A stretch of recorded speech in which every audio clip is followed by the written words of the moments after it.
ਬੱਕਰੇ ਦੇ ਮੇਮਣੇ ਉੱਤੇ ਰੇੜੀ ਤੇ ਰੱਖੇ। ਚਲੋ ਉੱਤਰ ਕੇ ਦੇਖਦੇ ਆ ਕਿ ਲੇਲੇ ਕਿੱਥੇ ਲੈ ਕੇ ਜਾਂਦੇ ਆ।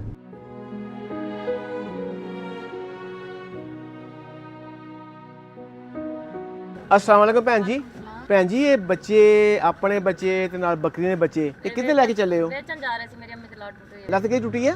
लत्त एक्सीडेंट होई सी टुट गई। तां बेचन चले हो? हां जी दवाई वास्ते बेचन जा रहे। ते किन्ने पैसे लेने ने चारां दे?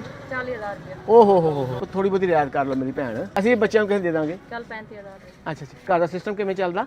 बस गरीब जाए बस रोजी पानी थोड़े बहुत ही जाएगी। ਇੱਕੋ ਮੁੱਲ ਲਾਵਾਂ ਸਾਰੇ ਲੈ ਲਾਂਗੇ ला लो। ਸਾਰੇ 32000 ਰੁਪਏ ਦੇ। नहीं ਕਿਉਂ? एने नहीं ਭੈਣ ਜੀ ਕੁਛ ਰਿਆਇਤ ਕਰੋ ਨਾ।